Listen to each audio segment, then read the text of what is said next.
po tayong problem ngayon para sa ating technicalities. Ano? Nasa sarili kong account ngayon ng live.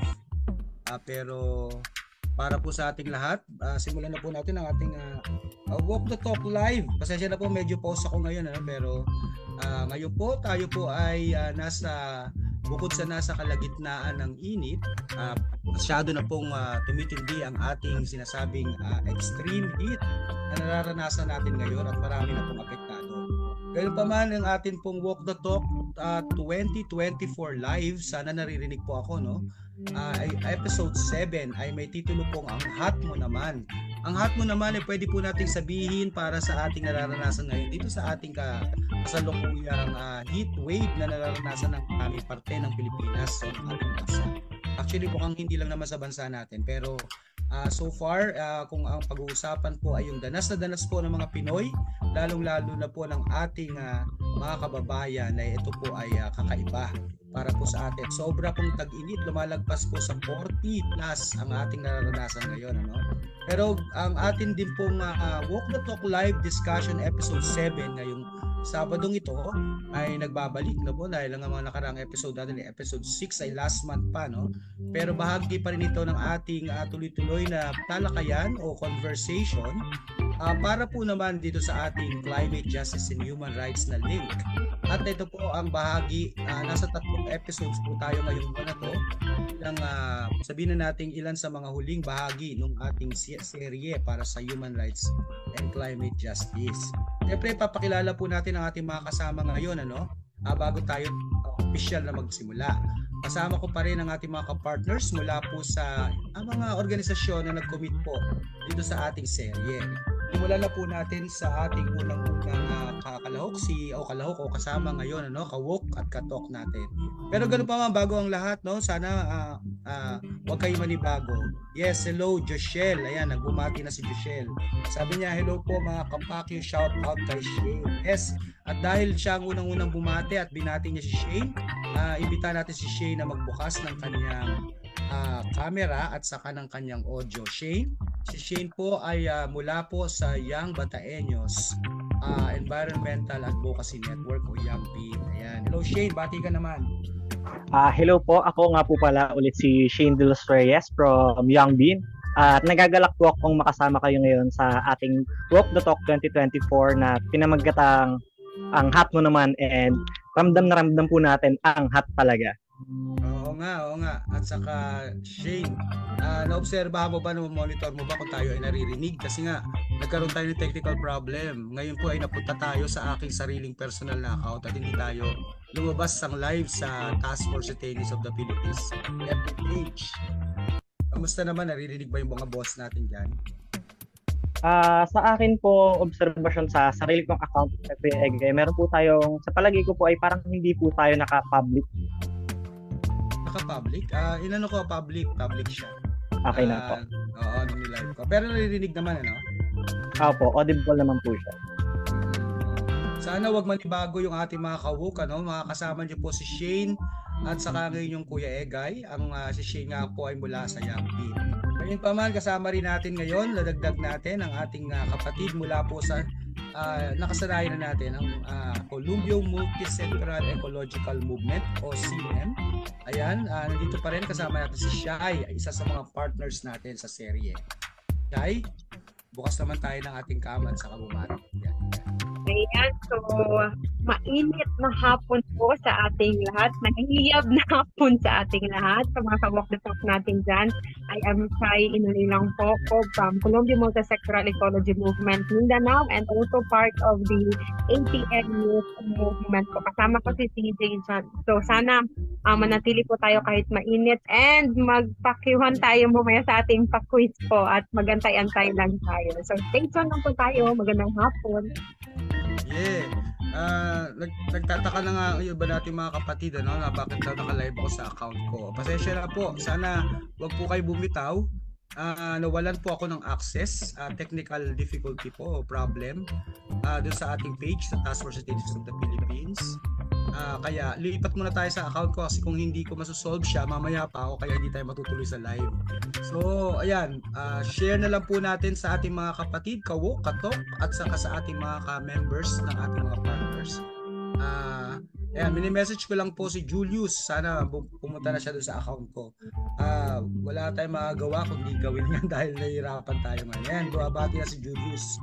Sana i-share po natin, tulungan niyo po ako na mapaalam sa marami na nandito tayo ngayon sa personal account ko.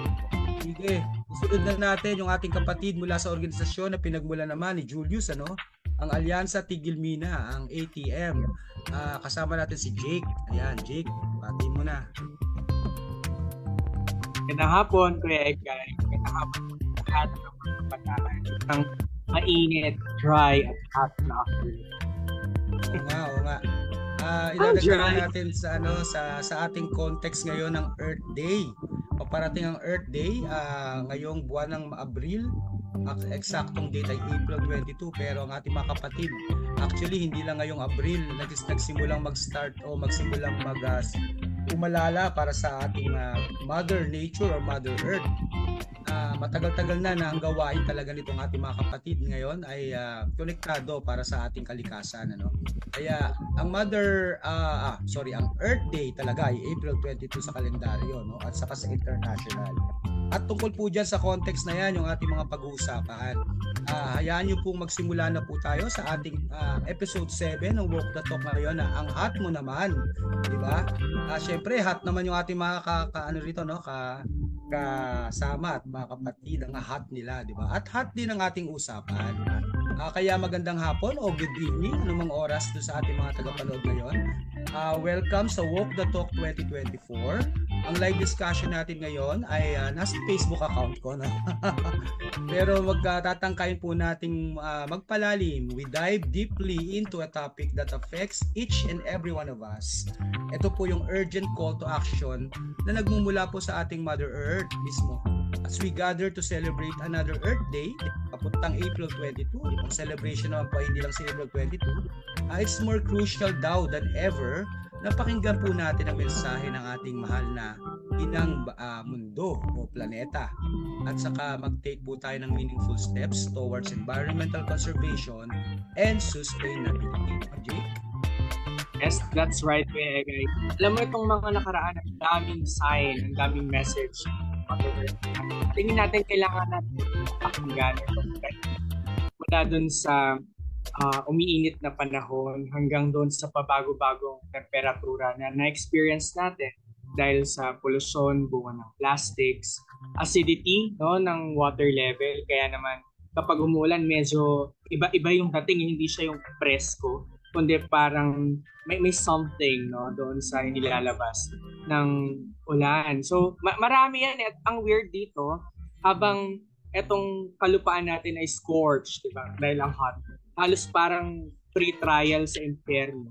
May ibang mga lugar naman sa bansa natin na binabaha habang tayo ay naiinitan. So, etong weird na na-experience natin, sabi nga ng ibang mga scientists, ay magiging normal siya sa susunod pa ng mga dekada na talagang magpapahirap sa atin bilang mga ayun, Kuya guys.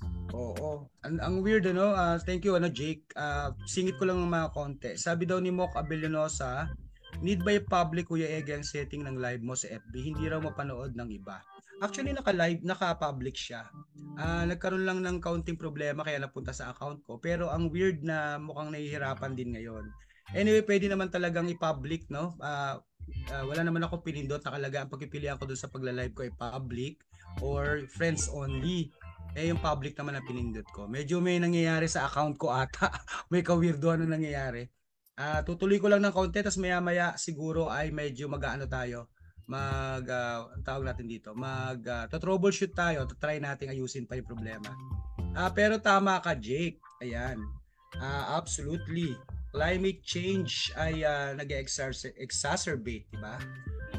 Lalong pinalalala ng ating mga aktibidades bilang mga katao. Yung human activities, katulad halimbawa ng deforestation, land use changes, illegal wildlife trade, at iba-iba pang mga nakakapag-accelerate pa yung mga distraction ng ating kapaligiran, ng ating ecosystems. Kaya as we commemorate itong ating tinatawag ng UN na Mother Earth Day, ito ay bilang nila bilang pangatlo within the UN decade on ecosystem restoration. Binibase natin kasi yung although ang Earth Day ay hindi lang naman 3 years sineselebrate. I mean, matagal-tagal na yan nasimulan historically. Pero under the UN decade on ecosystem restoration, ginagamit po itong pag-alala na to remind us, no, dun sa critical role nitong ecosystem na to na ginagampanan para sa sustenance ng ating buhay dito sa mundo. Shane?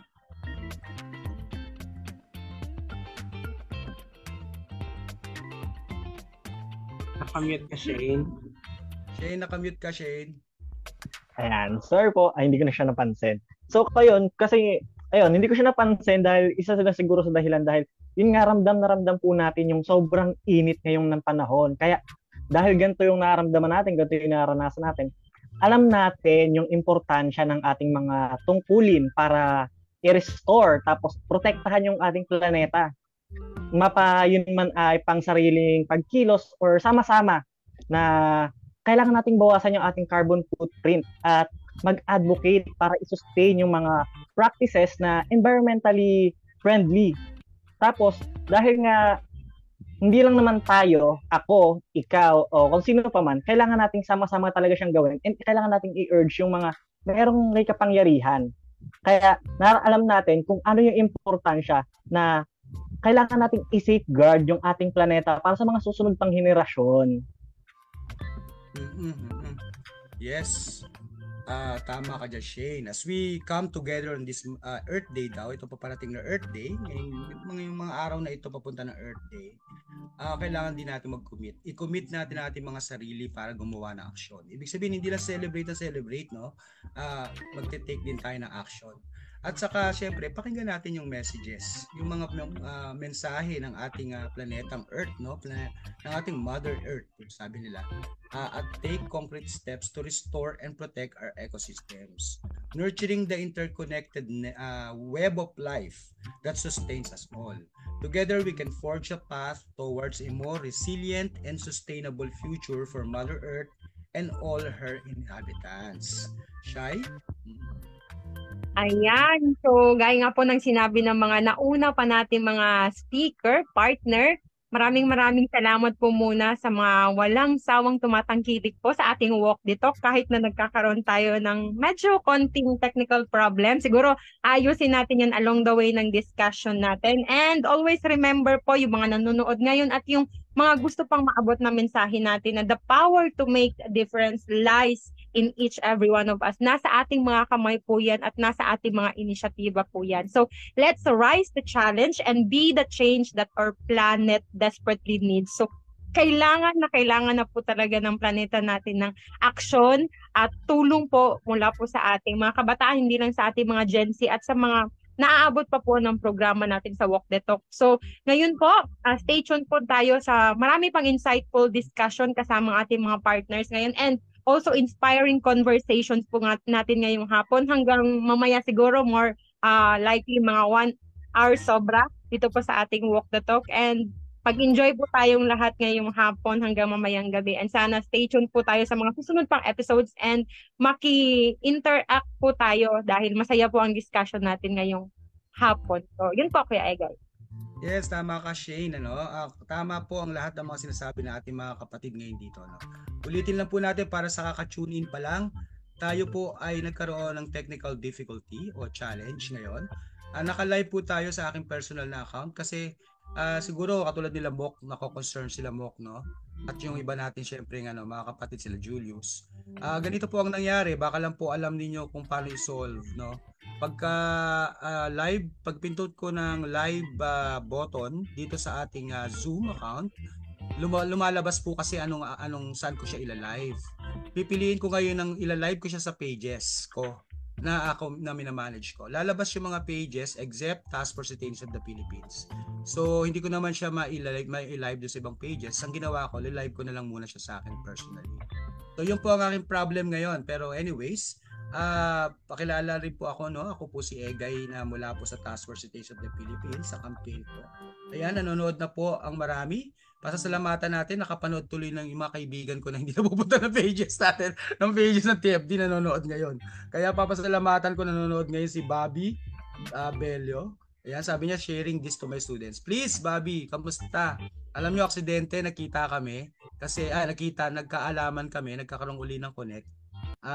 Matagal ko na yung ka-schoolmate ng college. Tapos nagtuturo pala siya at alit ng mundo. Si Frank naman na taga Area H Youth Council na kasama natin sa Taong Bayan live. Kakonect pala niya. Mukhang kasama sa mga estudyanteng mini-mentor ni Bobby, no?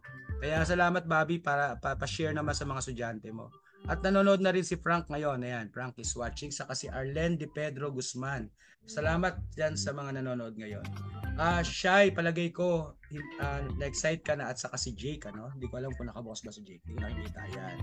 Siyempre, tuloy-tuloy din ang ating pakyuhan ng bayan. Ito yung tinatawag na pakwiz natin habang tayo ay tuloy-tuloy sa ating untahan o sa ating discussion. Shane, hindi ko alam kung na-try mo na tong pakyuhan na to. Ito yung pa-quiz natin na gimmick dito bilang game nun sa ating sa walk at talk at saka games ng ating walk na to. Kaya simulan na natin, ano? Ika-copy paste ko po yung question katulad po ng dating anong tawag natin dito? Dating nakagawian. Ika-copy paste ko yung question tapos ilalagay ko dun sa comment ng ating live. Sasagot po ang ating mga manonood at pwede po kayong manalo ng bibigyan po natin kayo ng premyo pag kayo po ang unang-unang sumagot ng tama. So ibig sabihin marami naman yan pwede sumagot, di ba? Pero yung unang-unang makakasagot ng tama ay siya po ang mananalo dun sa ating papremyo. Ayan. Ayan, sabi ni Bobby, maraming salamat po Sir Egay, Sir Kajantol. So nandiyan na po sa pinace ko na yung ating napakasimple lang naman na tanong para lang po meron participation ng ating mga kawok ngayon na nanonood at lahat po ay pwedeng manalo, pwedeng sumagot. Ayan, nasa comment section na po. Pero habang nasa comment section siya, babasahin siya ni Jake, re-request si Jake para makasagot din tayo dito. Pero except the right answer or the correct answer, Jake. Thanks, Kuya Egay. So, basahin ko na pa ang unang PAQ. Question number 1. What is the primary greenhouse gas responsible for climate change? A. Oxygen. B. Carbon dioxide. C. Nitrogen. Or D. Hydrogen. Comment nyo po yung sagot nyo sa Facebook ni Kuya Egay. Oo nga eh. Bila tuloy na punta sa Facebook ko no? Ang primary greenhouse responsable raw po pagkakaroon ng pagbabago ng klima. A. Oxygen. B. Carbon dioxide. C. Nitrogen. Or D. Hydrogen. Ayan. Jake, suggestion ko habang hinihintay natin yung mga magiging sagot ng ating mga tagapanood o ng ating mga kawok at katok ay pwede na natin simulan yung discussion natin doon sa unang point ng ating conversation. Okay, Kuya. Thank you po.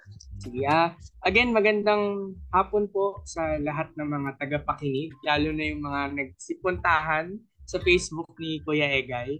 Maraming salamat po for taking time na hanapin at i-search yung Facebook. Okay, late po mula po sa Alyansa Tigil Hina and I was assigned to discuss yung at least briefer po ng climate crisis. So meron pong 3 prompt sa amin na na-provide. Una, ano po yung current understanding dun sa state ng climate crisis? Pangalawa, tingin ko daw po ba meron siyang relationship dun sa human activities? At ano po yung mga significant impacts ng climate change na naobserbahan ko, na-experience ko, or at least nabasa o napakinggan mula sa ibang mga kasama or ibang mga engagement na. So, right now, dun sa unang tanong, ano yung understanding ko dun sa current context ng climate crisis? Itong na-experience natin ay isang abnormal phenomenon. In a way, abnormal siya para sa atin. Pero somehow, it's Earth's ability to adapt doon sa mga changes na nangyayari caused by anthropomorphic na activities ng human. Refresher lang, lalo na dun sa mga Climate 101 na, Kuya Egay, or yung mga hindi pa, ang climate change ay isang natural phenomenon. Ibig sabihin, with or without us, meron talagang pagbabago ng klima na nangyayari. Mula pa noong panahon ng dinosaur or nung mga panahon na wala pang ibang living creatures sa mundo. At based sa mga scientists, itong pagbabago ng klima ay nagkakaroon ng significant historical contribution. Kaya meron tayong ice ages na ilang beses nangyari sa history ng Earth, no? Kasi ang sinasabi dito, ang climate change ay isang natural phenomenon.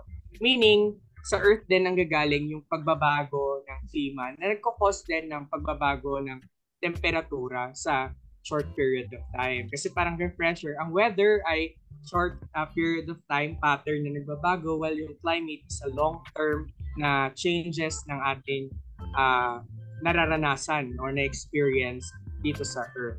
Ngayon, Kuya Egay, ang sabi kasi dito sa refresher namin or sa mga reviews namin, ang climate change daw ay nanggagaling sa iba't ibang mga factors.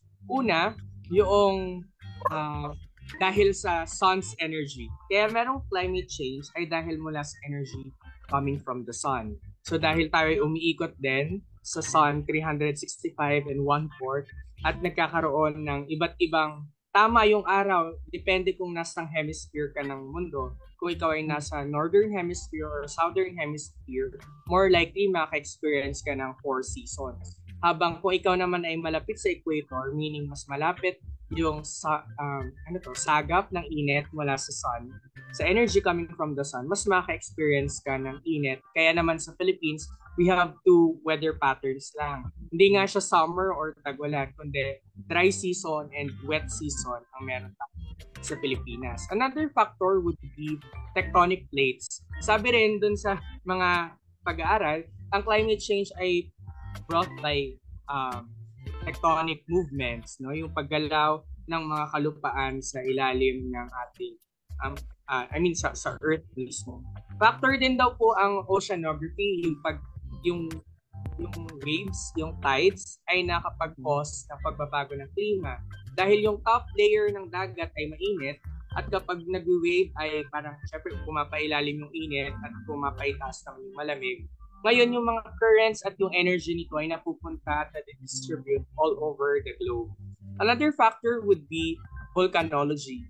Yung pagkakaroon ng volcanic activities ay naka-apekto rin sa climate change. Katulad na lang nung nangyari sa Mount Pinatubo before, nung sumabog siya, it decreased the climate temperature at least 1 degree Celsius. So, malaki yung naging contribution nun para mapababa or mapa-cool down yung Earth dahil dun sa volcanic ashes na na-contribute niya sa atmosphere.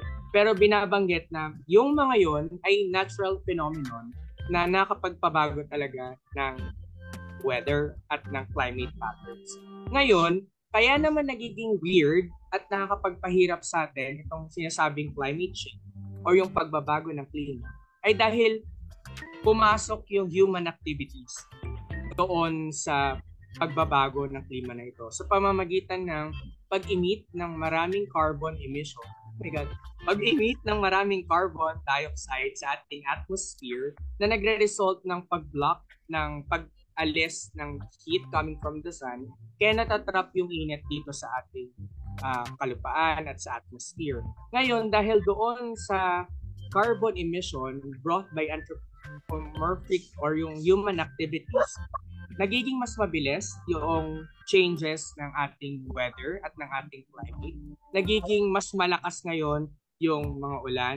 Kapag sinabing tag-init, unlike before, sobrang init ng na-experience. Kaya kung pupunta ako doon sa pangatlong tanong, so nasagot mo, ito yung pagkakaalam ko ngayon sa climate crisis, pahirap siya.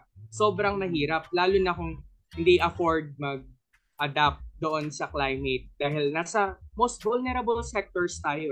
Sino ba ang kayang mag-aircon? Halimbawa, yung basic na mga arguments. Sino bang kayang mag-adapt when it comes to high level of temperature? Sinong kayang mag-outing? Kahit yung mga ganong level lang na parang, mainit, punta muna kami sa beach or maliligo kami ng family namin.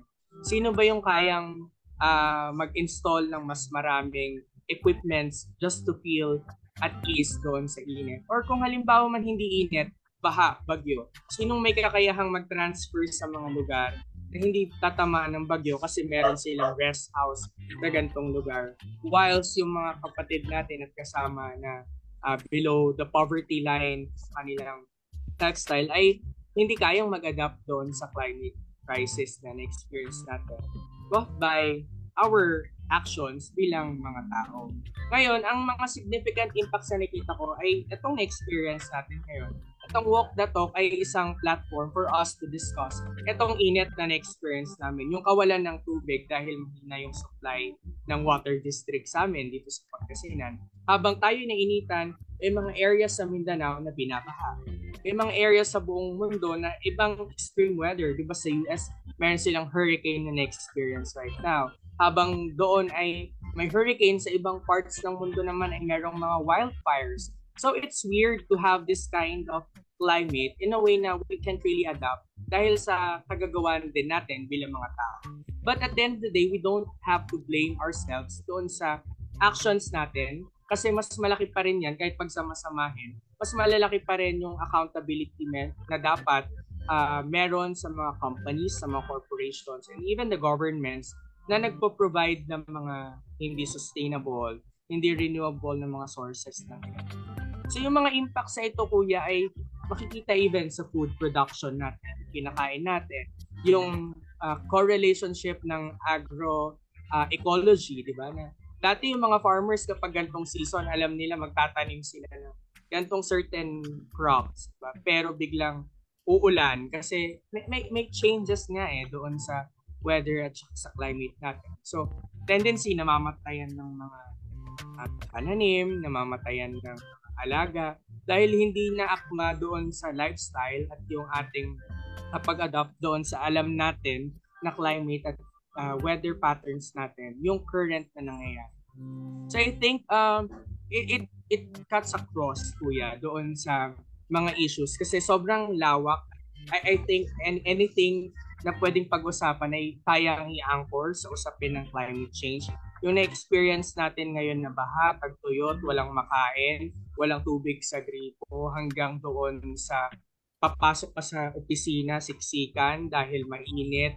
Hindi ka, yung mga health issues pa, dagdag mo pa yung mga heat stroke at iba pang mga climate-induced na mga problems natin when it comes to them, ay pag pinagsama-sama, catastrophic yung dating. Sa iba, hindi man nila na-experience kagad or hindi nila na-feel personally, pero darating yung panahon. Lahat tayo mabibiyayaan ng sobrang init, sobrang tubig. At sana hindi na tayo umabot sa ganung panahon dahil may target ang United Nations. Pagdating ng 2030, sana daw ay mapababa or hindi tumaas sa 1.5 degrees Celsius ang itataas ng global temperature. Dahil kapag umabot po sa mas mataas sa 1.5 degrees Celsius yung temperature, darating na tayo sa tinatawag nilang point of no return or yung irreversible effects ng climate change. Ibig sabihin, pag tumaas yun, mas iinit, mas mabilis na mag-melt ng polar ice caps, tataas yung level ng ating karagatan, mas iinit, lalakas yung mga bagyo. At kahit magtanim tayo ng puno, kahit mag-cut na tayo ng mga emissions natin, magiging irreversible na yung effects dahil hindi na kaya ng mundo na i-provide yung mga pangailangan natin bilang So, I think that's for it for now, kuya. Piling mabalik pa ako may. So, sa ngayon yon, i-cut ko muna po yung talk for about it. Ang ganda ng mga sinabi ni kapatid na Jake, no? Mga kawok. Tuloy po ang ating pag-aantay sa inyong mga sagot sa question number 1, ang ating PAQ. Pero habang hinihintay pa natin, batiin natin ang nanonood si Vic Obina, si Jeans Jumaway. Ito sila Jeans at si Vic ay taga Pasig, no? Nanonood din si Cristani Vergara Baloro at saka marami pang iba, no? Hindi ko na nakita yung mga pangalan, pero para po makayo ay ma-acknowledge, pwede po mag-shout out. Open po ang ating comment section para mag-shout out. Pwede rin po magpa-acknowledge. Sana makita natin yung mga pangalan ng mga nanonood para mabati naman natin. Ang nanonood din si Del Pards. Pa-share naman sa page Kasi medyo nahihirapan ako technically ngayon dahil hindi ko alam ano nangyayari sa account ko. Anyways, meron pa ba kayong gustong idagdag sa sinabi ni kasamang Jake, ano? Pero tuloy-tuloy po ang ating diskusyon para po sa mga kaka-tune in lang. Kasama natin si Jake mula po sa Alyansa Tigilmina. Ayan, ATM. At kasama rin natin si Shai ng Columbio Multisectoral Ecological Movement o CMEM based sa Mindanao. Kasama naman natin si Shane na wala po sa Young Bean based naman po sa Bataan. Kasi ang Young Bean po ay Young Bataeños for Environmental Advocacy Network. Yan po ang Young Bean. Kaya mga ka-woke, tuloy lang po ang ating diskusyon para po sa ating topic ngayon. Nakaugnay pa rin sa human rights and climate justice. Ang title po natin ngayon ay Ang Hot Mo Naman. Kaya yung mga kasama natin ngayon, puro mga hot yan. Diba? Hindi naman sana hot-headed. Katulad po na nangyayari ngayon sa akin technically, sana nakakainit ang ulo, no? Pero mapipigilan natin yan kasi gusto pa rin natin ituloy ang ating discussion. Ayan, sana po, yan, meron lang po nag-message para lang po masagot natin yung mga problema, no? Sabi niya, I'm trying to share this sa mga journalists ko but di nga sila maka-access. Ang weird, ano? Kasi po, nung aking po siyang ni-live, pinili ko po ay public. Bagamat nasa account ko na siya. So, dinire-diretso lang po natin. Tingnan nga natin ulit. Baka naman mawala ako sa live bigla. Yan. So, yan. Meron po mga nahihirapan daw, sabi niya. Sabi ko, try nyo lang pumunta sa personal FB account mo. Oo, please, pasensya na. Punta muna sila. Hindi naman siya for friends only. Kasi tatlo yung choices eh. Meron dong public, for friends only, or for parang private yata yung isa. Wala naman, hindi naman. Ang pinili ko po yung public. Siguro first time kasi ako nag-live sa akin. Anyways, meron ba kayong sasabihin pa, Shane o Shai? Gusto idagdag? Wala na, okay. Jake, malinaw na malinaw ang yung sinimulan sa ating conversation. Kaya nga, ang ating mga sa international level, no, meron tinatawag na Paris Agreement. Ito yung sinasabi ni Jake na hangga't maaari, diba, ang mga bansa ay nagsipirma rito, diba, they signed this agreement.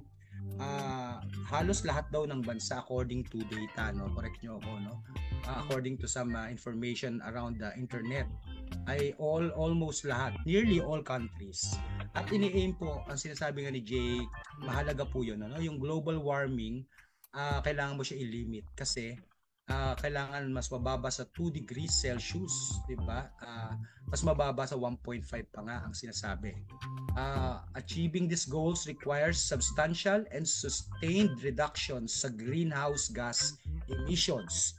Kaya po pumapasok ngayon sa ganitong sitwasyon, yung magkaroon po ng paglipat o i-invest na lang po sa renewable energy. Kaya po ay yung sinasabing magiging efficient natin sa paggamit ng enerhiya at saka yung mga low carbon technologies. Yan po yung dagdag ko na lang siguro sinasabi ni Jake.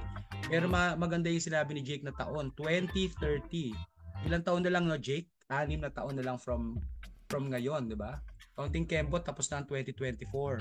So, 6 years sa 2025, papunta na ng 2030. Sa ikli ng panahon na yan, ang bilis lang yan. So kung hindi pa tayo makaka-take ng action, lalong-lalo na mga bansang malalaki at mga may dulot nitong climate emergency na to o crisis na ito, na nag-i-emit ng malalaking volume, di ba? Ng mga emitters ika nga ng carbon, ay magdudulot ito lalo na sa kunao ng wala na, point of no return by 2030. Hindi na natin kaya pang arestuhin ang nangyayari. So tingnan lang natin siguro bago tayo pumasok sa pangalawang punto, yung mga sagot po ng ating mga kapatid. Tingnan natin yung mga sagot nila. Sana ma-solve na tayo sa online kasi maraming gusto makapanood. Ang sagot po ay nauna si Joshelle Magracia. Si Joshelle po ang presidente ng Young Bean, si Joshelle yan, no? Tama ko, Shane. Ang sagot niya ay B. Ang letter B ay carbon dioxide. Tapos si Edel Pards, carbon dioxide, at saka si Moc Abelanosa, carbon dioxide din po ang sagot. Naunang sumagot si Josel, so si Josel po ang tumama sa ating unang-unang question para sa ating PACU. Ngayon ito po yung kinasisiya lang natin ng kaunti, no? Makisama lang po ng kaunti tayong lahat, pati tayong mga nandito, dahil gusto natin congratulate si Josel. Pamamaraan ng congratulations natin. Pag nananalo dito sa ating pa-quiz ay i-message natin dito sa ating comment section na sasabihin natin PACU Josel. Ayan. I-PACU po natin ang sabay-sabay, parang virtual clap natin yung kay Josel. Please, ayan, para maging medyo masaya naman tayo. Paki-PACU po si Josel sa comment section. Ang hirap manalo rito. Pag nanalo ka, napapakyo ka talaga. Anyways. Okay, sa ating question number 2, hilingin ko naman na ang magbasa po ng question number 2 para magdire-diretso po ang ating discussion ay si Shai. Habang kinaka-copy-paste ko dun sa comment section yung question at saka yung mga choices. Shai, please. Okay, sige. So, habang kinukopya po ni Kuya Egay, basahin ko muna ang question number 2 natin sa ating PACU, mga kawok dito. So, question number 2 po, which of the following is not a significant impact of climate change? Letter A, rising sea levels. Letter B, increased frequency of hurricanes. Letter C, decrease in global temperature. And letter D po is melting glaciers. Thank you, Okay, Shai. so comment na po yung mga sagot nyo dyan sa baba.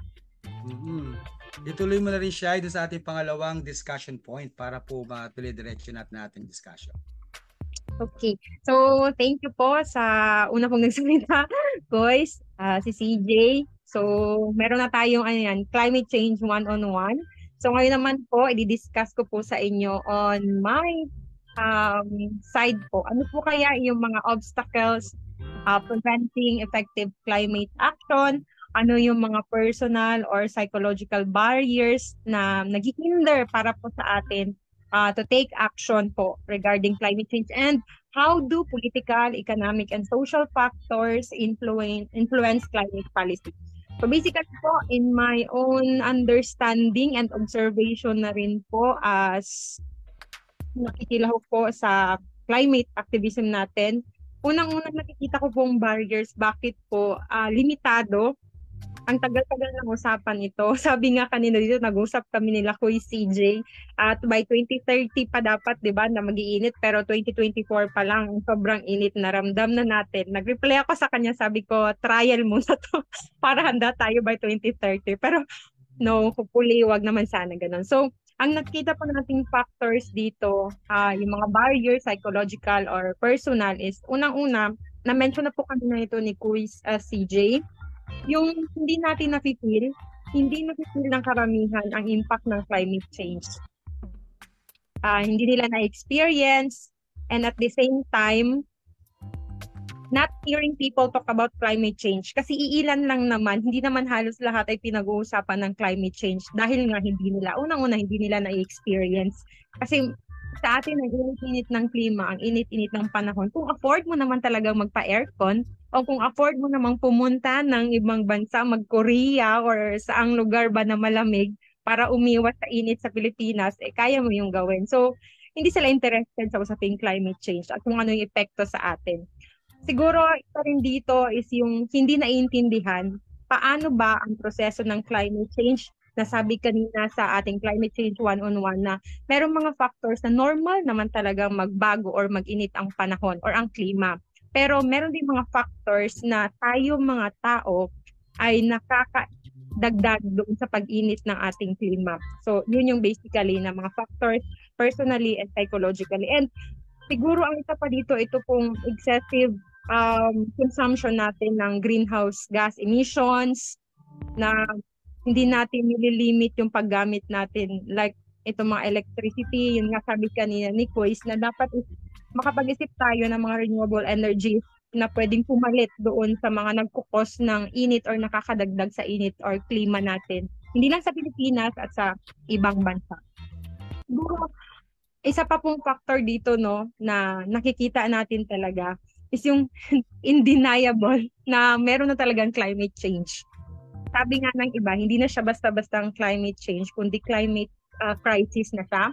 Isang phenomenon na talaga siya. And gusto kong idagdag po dito sa Sultan Kudarat, meron na pong mga munisipyo last April 8, 2024, nag-declare na po ng state of calamity dahil na rin sa sobrang init na sa kanilang munisipyo. And sa amin po, sa Colombia Sultan Kudarat, ngayon po ang ginagawa, may mga poso na po ngayon na hindi na po nakakapag-produce ng tubig. Na-dry na po talaga. Meron na po mga fish pond na dry na. May mga sakahan na na-dry na talaga. So, alarming na siya na issue. And dito papasok paano ang political, economic at social factors ay pwedeng maka-impluwensya sa pagbuo ng mga polisiya in relation po sa ating mitigation and actions regarding climate change.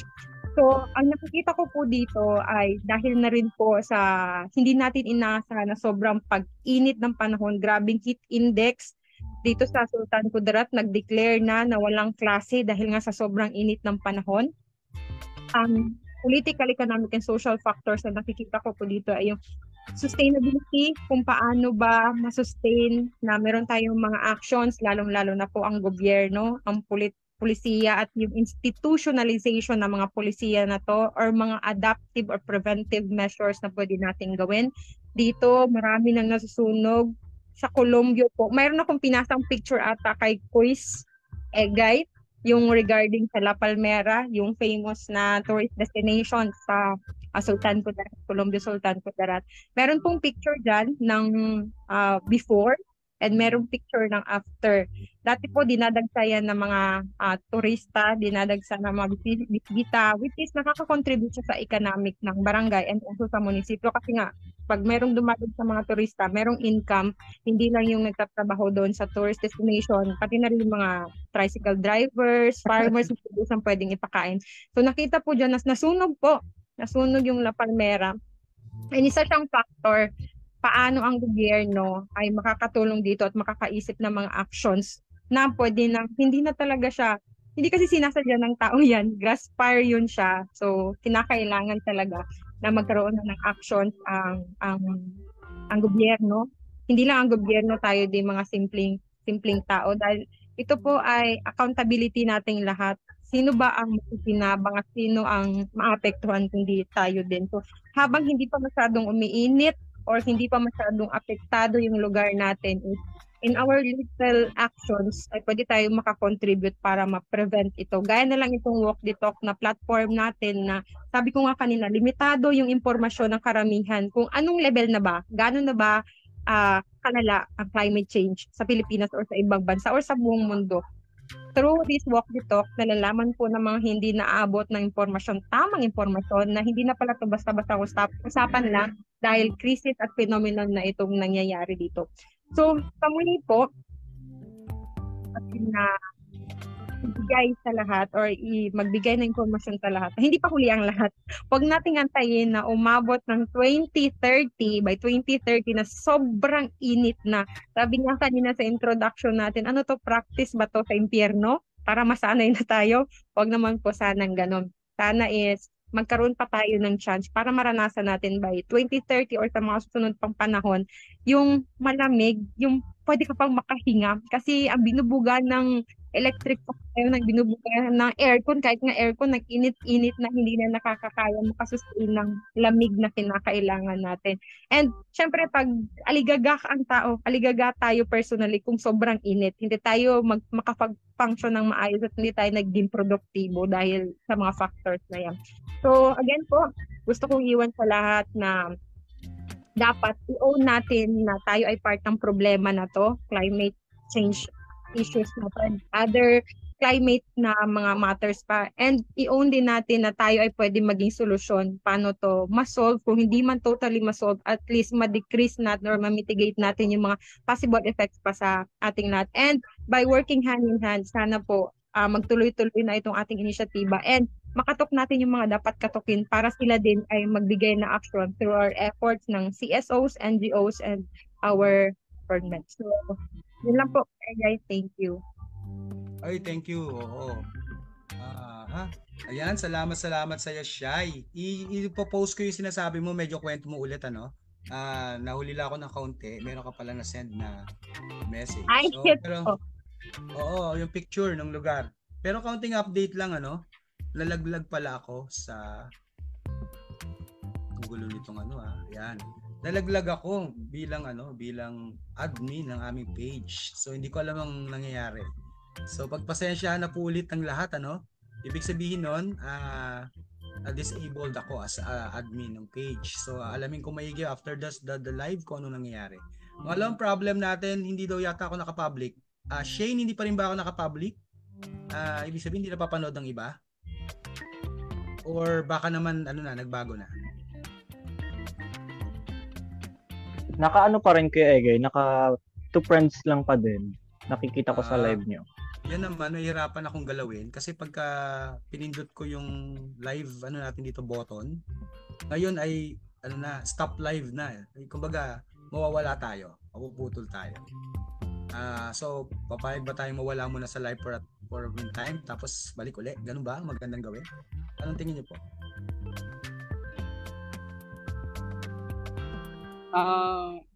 Feeling ko mag-iiba yung setting after ng live. Baka doon pwede natin i-share.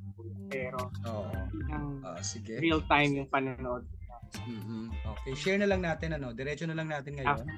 Ang nanonood lang sa atin ngayon ay matiilan lang pero medyo manadagdagan dahil nga doon sa mga kaibigan ko sa Facebook na first time na nakakita sa akin na nagla-live.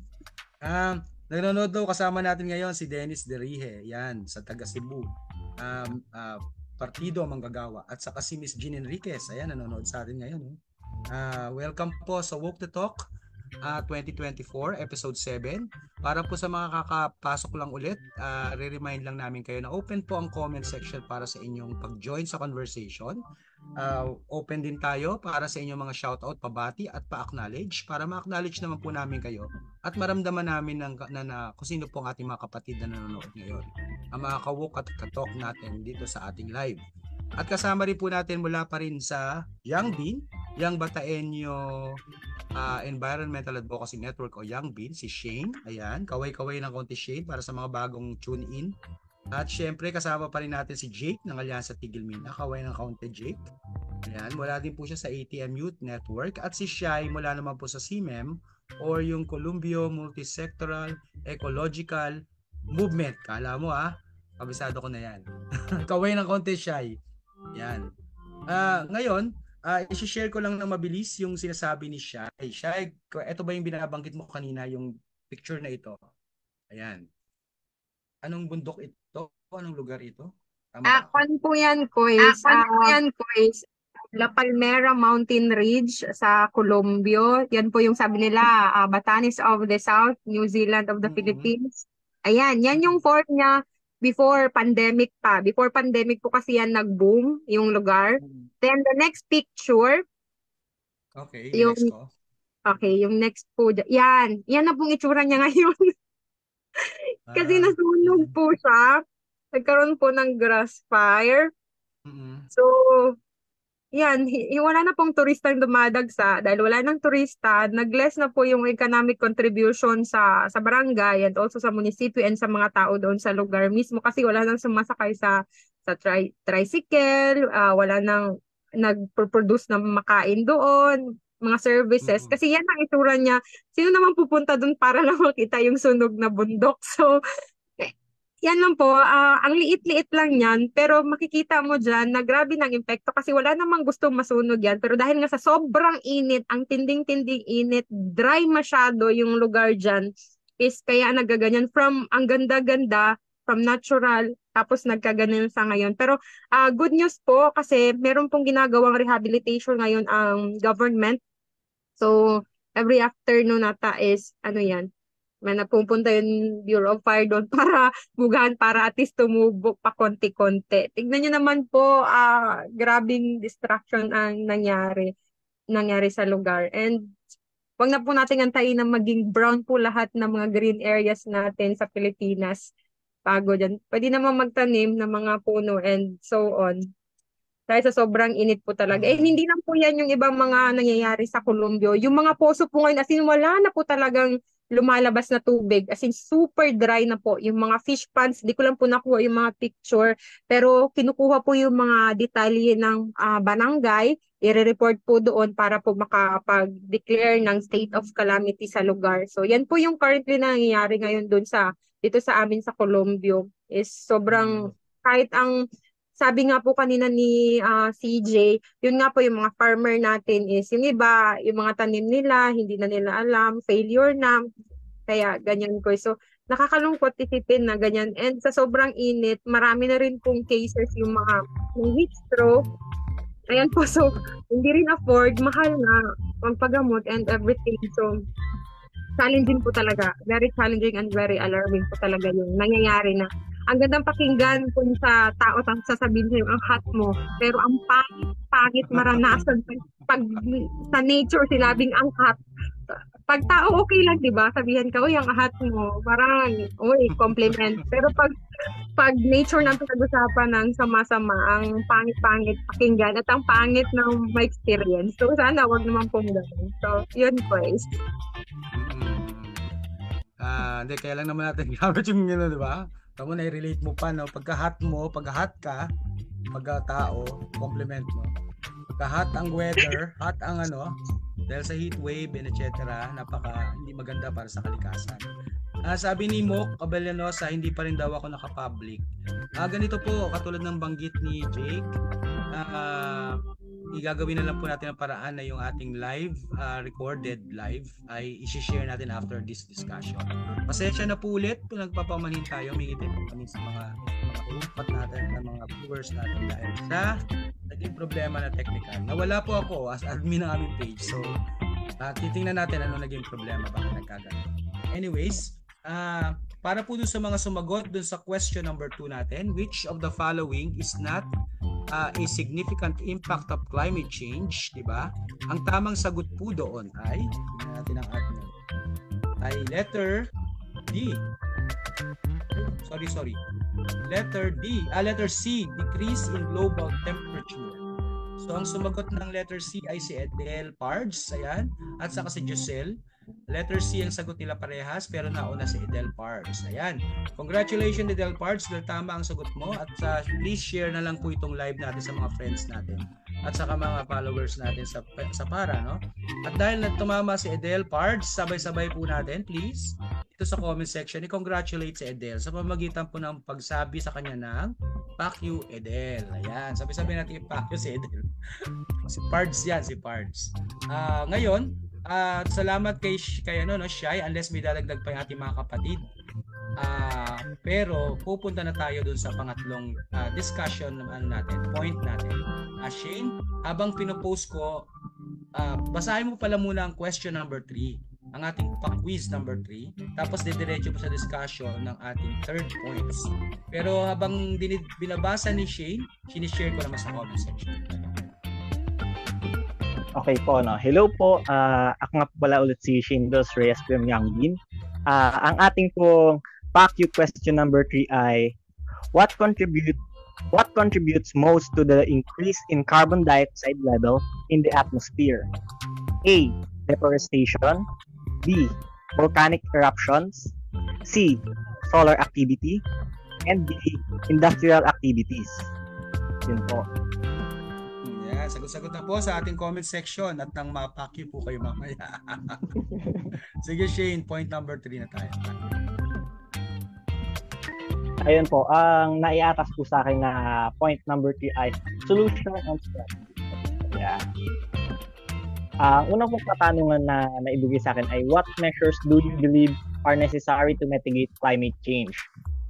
Para sa atin po, sasagutin ko po siya ng isa-isang punto para po mas malinaw po natin siya intindihan. Dahil, ayun,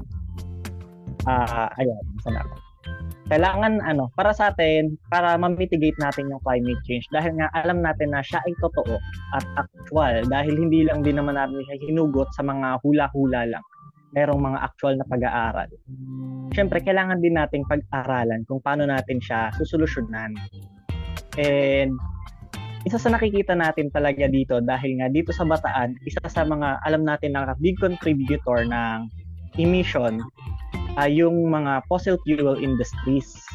And isa sa nakikita natin na pinakamagandang solusyon na hindi ma-push ay yung renewable energy sources dahil ang laki-laki niyang solusyon. Kumbaga, hindi ka makakakita basta-basta ng any other fuel na makapagbibigay ng energy sa atin ng hindi hindi siya nagbubuga ng malaking emission. Dahil kahit yung mga simpleng pag-transport pa lang natin ng mga fuel natin ay alam niyo yun, yung meron agad siyang carbon footprint. Kahit anong gawin is merong carbon footprint na naiiwan. And pag minintegrate natin yung climate change, kailangan natin mag-transition into renewable energy sources. Kailangan natin ng mas efficient na energy sources.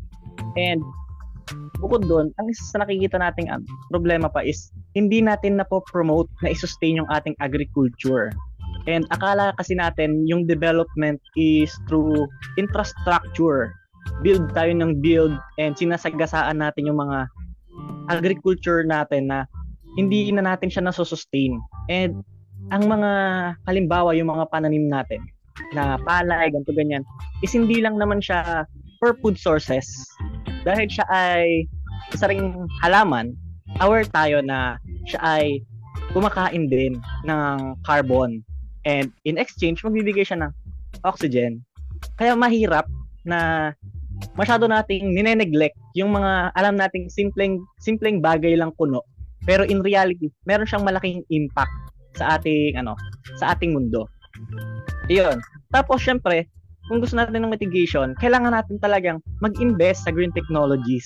Kailangan din natin hindi lang tayo mag-invest sa green technologies, kailangan natin i-regulate yung mga carbon emission, yung mga nagbubuga ng matitinding carbon emission. And isa nga doon yung mga fossil fuel industries. And yung iba pang syempre nagbibigay ng greenhouse gases kasi mahirap naman na masyado tayo magpo-focus sa isang bagay lang. Even though pwedeng masolusyonan natin siya, yung carbon emission natin, pero may iba pa namang greenhouse gases like methane na sinasabi na sa LNG naman na sinasabi na yun na raw yung transition fuel, pero in reality, malaki din ang epekto niya sa ating climate. Ayun. Tapos ang pangalawang punto naman is how can individuals contribute to climate action in their daily lives.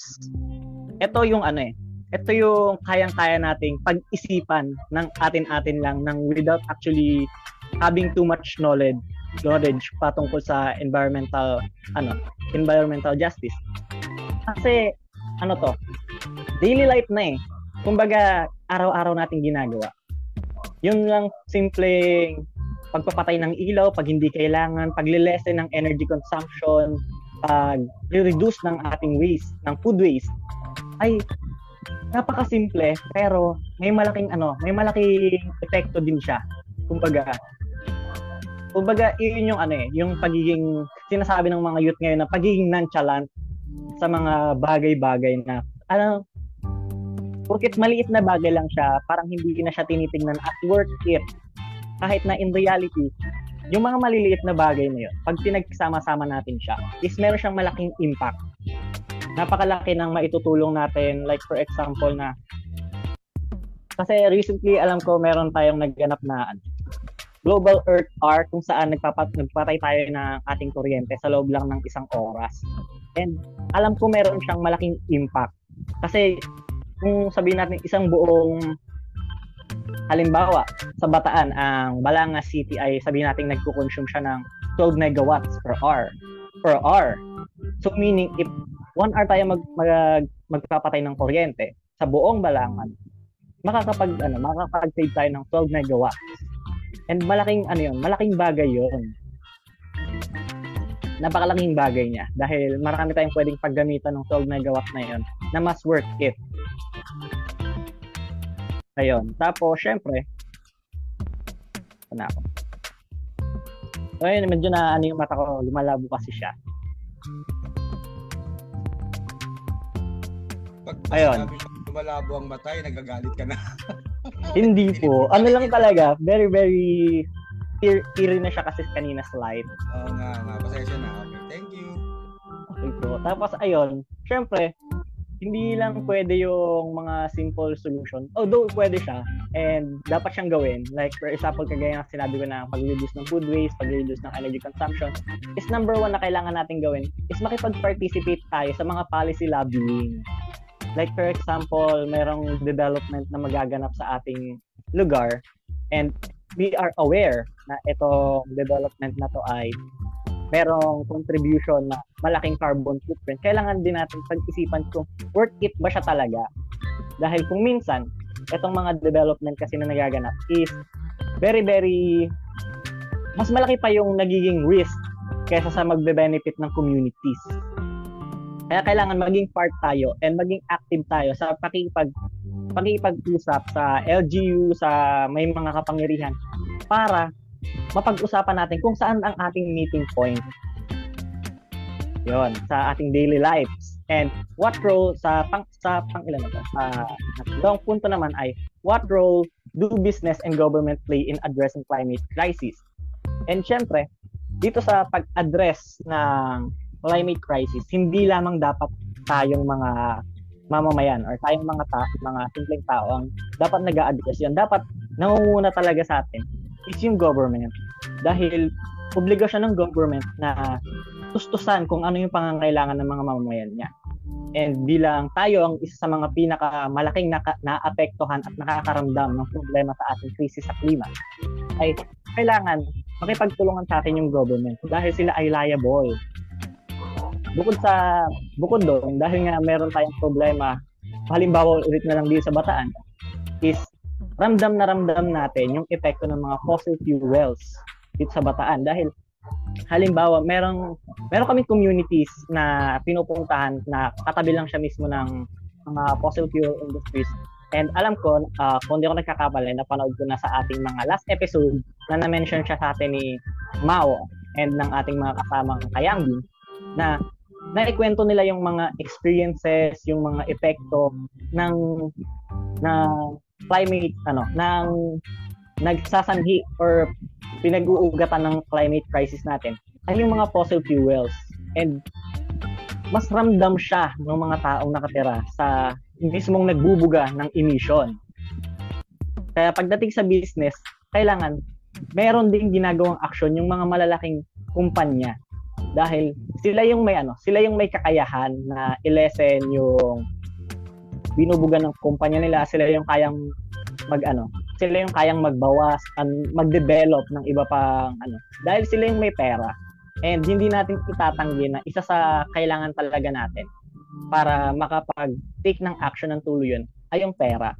Dahil halos doon na umiikot yung mundo ngayon. Parang hindi na naiisip ng ibang tao yung future generation as long as kumikita sila. And ang part siguro ng government dito, ay kailangan yung mga policies na inilalabas nila, yung mga batas, and kailangan ng maayos na regulation pagdating sa mga devices, sa mga development, sa mga bagay na naglalabas ng carbon emission dahil we are well aware na napakalaking factor ng carbon emission. Ang pinakamahirap kasi doon, dahil nga meron tayo dito sa Bataan na mga coal-fired power plants, dahil nga sinabi ko na rin actual na nararamdaman ng mga community sa paligid ng coal-fired power plants yung epekto ng mga greenhouse gases na nire-release ng coal-fired power plant ay at risk yung buhay ng mga mamamayan, at risk yung buhay ng mga kabataan. Pero imbis na i-regulate ng government is nagkakaroon pa ng bagong development. Imbis na tulungan tayo ng government na we need to regulate our coal-fired power plants. No, that's not what happening here. What's happening is, sige, mag-build kayo dyan. Paano na yung mga mamamayan? Kumbaga, nakikita natin yung na very, very liable ang businesses and ang government sa pag-address ng climate change. Napakalaki ng tungkulin nila, hindi dahil kung tayo nga, gumagawa tayo ng action para sa climate change, sa climate crisis, gumagawa tayo ng mga hakbangin. Why not sila? Dapat sila din. Dapat hindi lang tayo. Dahil hindi lang naman tayo mahihirapan, kundi lahat lahat ng nasasakupan nila, and at the end, yung mga businesses, sila din ang magsasuffer. Yung government ay magsasuffer din. And ayun, yung pang-apat na punto naman na naibigay sa akin ay, are there any innovative technologies or approach that you think hold promise for combating climate change? Yes, dahil isa sa ang pinaka nakikita natin na pinakamalaking solusyon na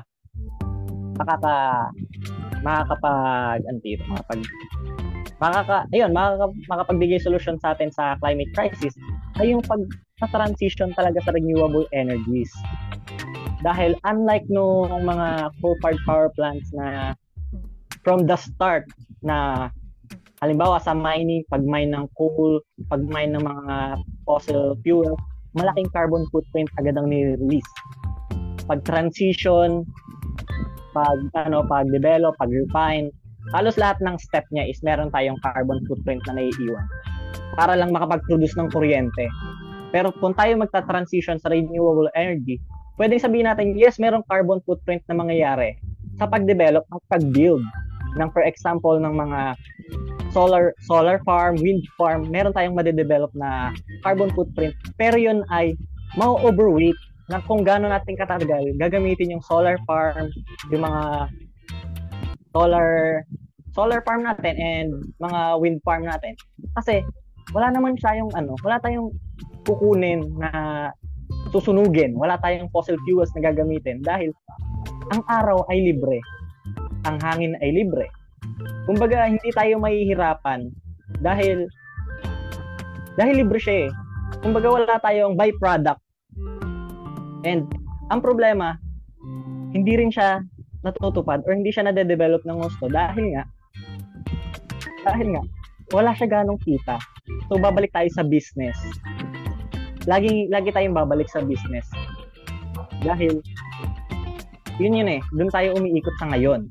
Pero bilang tayo ay mga advocates, pinopromote natin talaga na renewable energy.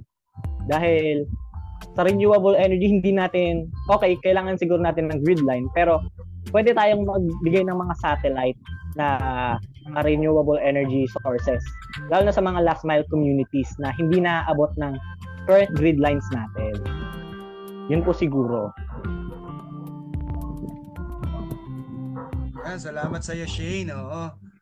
Dahil late na tayo nagsimula, malapit na rin tayo matapos ng ating live. Pero sige, salamat Shane sa inyong magdagdag na lang tayo ng kaunti kung meron pa tayong naiisip na gusto sabihin sa mga sinabi na ni Shane. Mga ka-woke, again, pasensya na po, kayo po ngayon ay nanonood sa live sa aking account, personal account, dahil nagkaroon ng problema sa access ko sa TFT account. Pero pagkatapos po ng live ay i-share po natin ito ulit. Magtulungan na lang po tayo sa pagpapalaganap. Para naman po sa PAQ3 or PAQ-quiz number 3 natin, question number 3, ang tanong po ay what contributes most to the increase in carbon dioxide levels in the atmosphere? Sumagot po si Giselle na letter D, industrial activities. Siya lang po ang sumagot sa ating tanong, kaya po inaanyayahan natin ng lahat na patuloy pong sumuporta doon sa ating PAQ. Pero dahil ang sagot ni Giselle ay mag-rush siya, ay letter B, na po ay tama at tumpak. Ayan, nakakadalawa na po si Giselle. Pwede po natin siyang i-PAQ sa ating comment section bilang pamamaraan natin ng ating pagkocongratulate. Nanonood din po ngayon si Justice Fernandez. Anyways, ayan. So thank you po Shane. Ngayon, ang susunod po nating punto, pero bago yan ay hilingan natin si Jake ulit na magbasa ng question number 4. Tapos, ito yung PAQ4 natin. Tapos habang binabasa niya ay ipopost ko sa comment section na para makasagot ang ating mga kabuk. Tapos ididiretso niya na dun sa discussion natin. Hi Jake. Yeah, guys. Para po sa ating PAQ number 4, tanong po, which sector is the largest contributor to global greenhouse gas? A. Transportation. B. Agriculture. C. Energy production. And D. Manufacturing. Again, alin sa mga sector na ito ang may largest contribution when it comes to greenhouse gas emission? Letter A. Transportation. Letter B. Agriculture. Letter C, energy production, and letter D, manufacturing. So, comment po at support po ang Thank You. Comment nyo po doon sa live natin din. Yes, pakituloy na doon sa points na susunod, point of discussion natin. Okay, Kuya. Salamat. Yung binabanggit ni Shai, ni Shane, ako na lang yung hindi S yung start dito. Tsaka si Kuya Segay. Ano tawag? Ito siguro, dahil patapos yung ating program, nag-uusap na dito ng about equity and justice. Or yung equity ay yung mas, hindi lang siya yung pantay kung sino yung mas nangailangan amongst our society ng tulong, suporta, or hindi naman kayo when it comes to climate action. So there's 3 questions or prompts na questions. Una, how do issues of equity and justice intersect with climate change? Pangalawa, who do you think bears the greatest burden of climate change impacts and how we can address this disparity? And number 3, what strategies can be implemented to ensure that climate action is inclusive and considers marginalized? So, thank you dun sa set of questions. Una, yung intersectionality of climate change and marginalization ng mga tao when it comes to equity and accessing justice ay sobrang wide. Yung tinatawag na Gini coefficient when it comes to economics or yung layo ng mayayaman sa may hirap ay nagiging broader lalo. Kaya naman, kung yung basic na pangailangan nga natin, hindi natin ma-fulfill, ano ba yung mga yan? Based sa Maslow's hierarchy of needs, yung mga physiological needs natin such as water, shelter, diba? Tubig, yung hangin na malinis. Yan yung mga kailangan natin i-secure for us to function, for us na mag-function bilang tao. Kapag na-achieve na natin yung mga needs na yun, pupunta ulit tayo sa panibagong mga pangailangan natin bilang tao. Ngayon, kung sa unang level pa lang hindi natin na-achieve yan, in a regular basis, what more kapag meron kang climate change? Say, for example, you're living in a mining-affected community na hindi accessible ang tubig, di ba? O di naman kaya masyado ng malayo yung school dahil hindi na makapag-operate because of the dust and pollution. May sound pollution dahil sa iniinit ng mining companies. What more kapag meron kang climate and disasters? Paano kapag ikaw ay nakatira sa isang island na malayo sa healthcare system?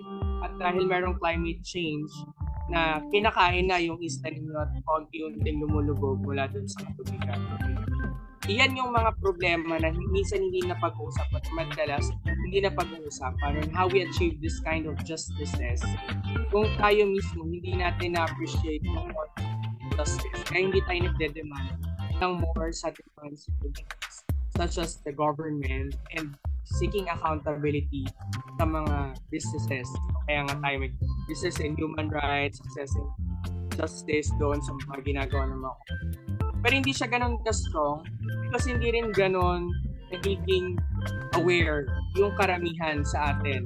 Kaya grateful tayo, we have civil society organizations, mga NGOs na nagpapamulat doon sa awareness sa mga tao upang sila ay mas mag-demand pa ng more. Or di naman kaya, meron silang ganoong gustong gawin pero walang lakas ng loob kaya we have trainings, capacity building, support for them to really achieve this kind of things. So yung intersectionality, all sectors across the board, nararamdaman yan eh. May it you're from youth sector, you're from women, from farmers, from pangingisda, lalo na nakapag-face hindi lang ng climate change pero yung issue pa ng political and economic na mga steering sa ating society bears much more pa doon sa in-expect. So ngayon, who do you think bears the great burden of climate justice? It's us. Lahat ng nakikinig na nanonood sa atin, tayo po yung sasalo ng lahat ng ito. Kahit yung mga hindi nakikinig na partners natin, itong pagkalayo ng yaman ng may yaman at yung hirap na may hirap ay yung magpapatingkad palalo. Itong hirap na dinaranas natin ay mas maapektuhan ng makasang Pilipino na puring manggagawa ng mga taong bumubuhay sa ating ekonomiya. So, tayo yung magdadala niyan. Sabi ko nga sa inyo, pwedeng ngayon ganito lang siya, medyo mainit, pero sa susunod na panahon ay mas lalala at lalala. At yung issue ng climate justice, hindi naman ibig sabihin when we achieve kuya yung point of no return, hindi naman automatic na apocalypse yan na mamamatay tayo agad. Hindi siya yung parang 2012 na bigla na lang magkakaroon ng mataas na tsunami, tapos meron kang Statue of Liberty. Hindi naman ganun yung peg niya eh. Papatayin tayo ng paunti-unti. Parang ganun. I mean, this is not to threaten everyone, pero ganun siya eh. At we have to be hopeful still. Na kahit meron tayong ganung problem, siguro that's our strength as young people. Na kahit alam natin na merong panganib na pwedeng mangyari, may it nature or induced by climate change or may it attack from the state dahil tayo lumalaban para sa environment, sa climate justice. Alam natin na despite having these threats, patuloy pa rin at hopeful tayo na one day, itong mga ginagawa natin like Walk the Talk, efforts ng Young Bean, ng ATM Youth Network, ng mga partners namin like si Mem, will create a global impact na mag-capture ng imagination ng iba pang mga kabataan para magpatuloy doon sa ginagawa natin. Ngayon, ano yung mga strategies na pwede nating ma-implement or ma-ensure na itong mga pinagagagawa natin ay merong epekto down the line?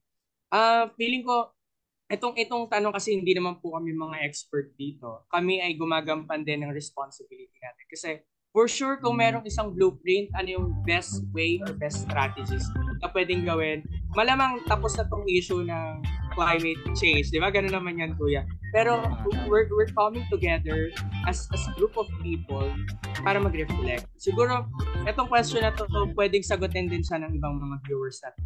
Sa tingin ba natin ano itong mga strategies na pwede natin gawin para maramdaman siya at yung epekto nito at yung pag-alleviate dun sa hirap na dinaranas down the line communities natin ay ma-feel.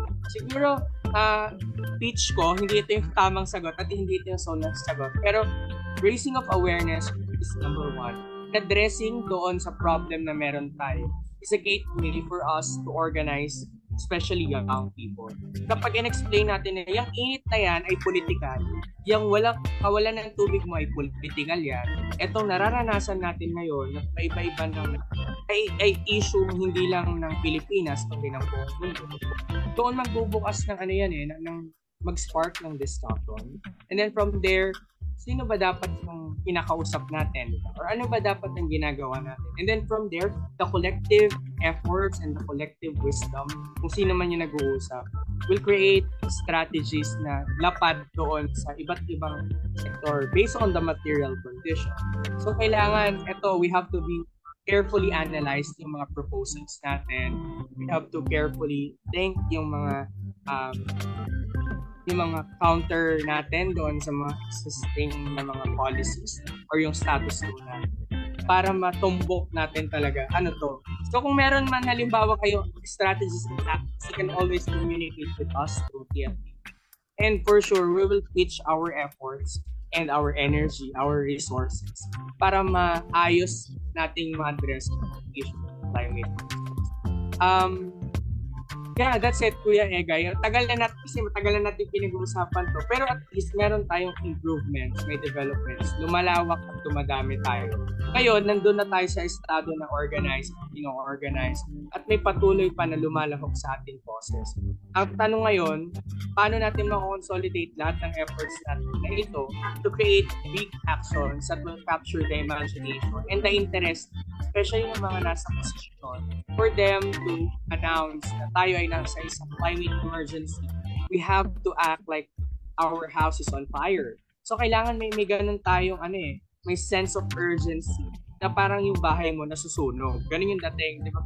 Pag may bahay mo nasusunog, kahit ref, mabubuhat mo, kahit kung ano man yan, kaya mong buhatin, di ba? Kasi you have to exert more effort kasi meron kang kailangan ligtas. So nag-uusap tayo ng climate change and climate emergency. Dapat ganun din yung adrenaline rush na natin-feel natin.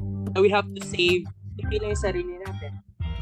We hindi nakakapagsalita at hindi kayang i-represent ang sarili nila, like Nora and Mona, mga endangered species, yung generation to come, yung mga susunod ng mga kabataan. So, kailangan patuloy, I think one of the best strategies ay patuloy na mag-usap-usap at makapag-isip na kung ano yung mga gagawin natin based sa material ko. Kinakaharap.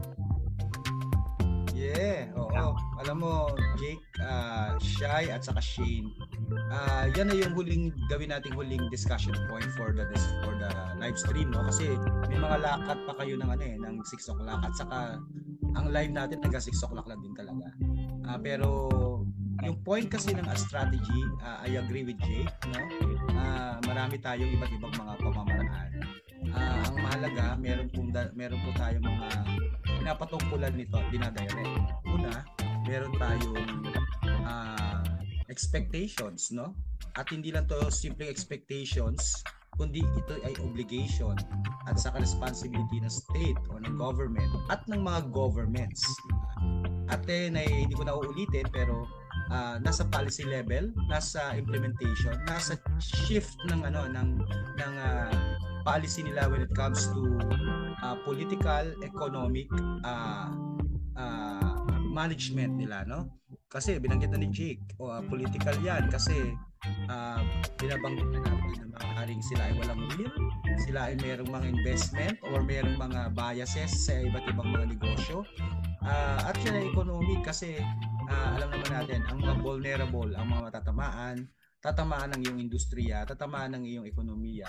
Maraming epekto sa agrikultura, epekto sa kabuhayan, epekto sa kikitain ng mga sektor na nagbibigay ng buhay sa ekonomiya ng ating bansa, katulad ng mga magsasaka, diba? Ng mga manggagawa. Itong mga sektor na to ay kabilang sa mga vulnerable na talagang tatamaan. Ngayon pa lang may dagdag ko lang kahit hindi na natin kayang palawigin, pero itong sobrang init na to tinatamaan ang sektor na edukasyon. Diba? Ilang beses na tayo na nagkakaroon ng pagtigil ng klase o yung tinatawag natin announce na hindi muna matutuloy ang mga klase dahil sa sobrang init doon sa mga classrooms. At totoo naman, kawawa ang ating mga manggagawang guro, di ba? Kawawa naman ang ating mga mag-aaral, mga estudyante. Ibig sabihin talagang hindi pa rin talaga handa ang ating pamahalaan, Actually, ang pamamahala. Kasi mula sa tuktok hanggang sa implementasyon hanggang sa kabababaan, hindi pa rin talaga handa yung sitwasyon para sa ganitong mga extreme weather condition na tinatawag, no? Ilang beses na nga natin pinag-uusapan pero paulit-ulit, di ba? At patuloy na humaharap, nabibigla, at kadalasan ay apektadong matindang epekto, no, sa mga sektor tulad ng kabataan. Apektado na naman ang edukasyon, di ba? Back to online na naman ata. Kaya may mga recommendations. Ang isang strategy, gawin yung rights-based approach. Kung ako ang magdadagdag, ang rights-based approach po ay pakinggan ang mga sektor. Isama, palahukin. Karagdagan nito dun sa sinasabi naman ni Jake at saka ni Shai ata at saka ni Shane. Banggit na rin yung education, yung awareness. Kasi hindi rin naman sila kasasama sa ganitong issue kung hindi nila naintindihan yung issue, di ba? Kung hindi nila alam. So, tama naman ng mga kapatid natin na tuloy-tuloy yung discussion para dito sa pagtaas ng kamulatan, ng kaalaman tungkol dito sa nangyayari na to at yung sinasabi natin may deadline, di ba? Na bagamat hindi apocalyptic, di ba? Pero malaki ang epekto dun sa ating magiging situation, lalo na sa near future. Hindi na to far future, no? Ito ay 2012 na, malapit na at nararamdaman na natin at present. Kaya mukhang huwag natin kalimutan yung responsibility ng ating mga tayo mga rights claimer o mga sila kasi ang mga duty bearer. Tayo mga may hawak ng mga karapatang pantao, tayong mamamayan. So may responsibilidad din tayo at saka babalikan ko ngayon si Jake para doon sa parang hindi naman closing pero gusto nating maintindihan, idugtong ano ba yung activities na meron tayo, parang karagdagan sa awareness building ba yan, organizing, participation, no, ng mamamayan lalo na ng kabataan para sa Earth Day na parating. At anong mensahe at panawagan, Jake? Bago natin ibigay kila Shake. Alright. Thank you, Kuya. I think it's a good segue kasi dun sa tinatanong yung mga effort. So, gusto ko sanang idugtong na doon sa ano ba yung gagawin namin for Earth Day? Kasi for sure, alam ko sila Joshelle sa Youngbean meron yan, annual na ginagawa for Earth Day. Mamaya Shane will also share something about it. Kuya pa, allow na share screen. Teka lang ha. Gawin kitang co-host. Feeling ko good opportunity rin to invite everyone na merong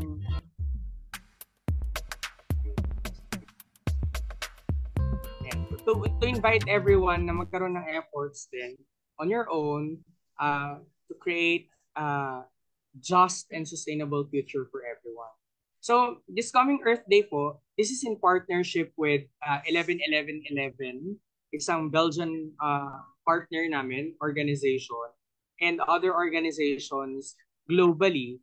Magkakaroon po kami ng tinatawag namin sister places. So, we're gonna convert yung mga tambayan natin. Kasi sa European context, they have benches yung mga upuan sa streets. Sabi ko, parang hindi naman applicable yan sa amin, sa public places.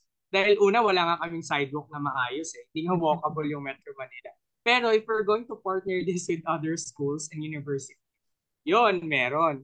So ang objective po ng aming sister places or yung pagko-convert ng mga tambayan, like waiting sheds, benches, mural walls, ay makapag-raise ng awareness tungkol sa importansya ng Earth Day sa iba't ibang mga strategic locations.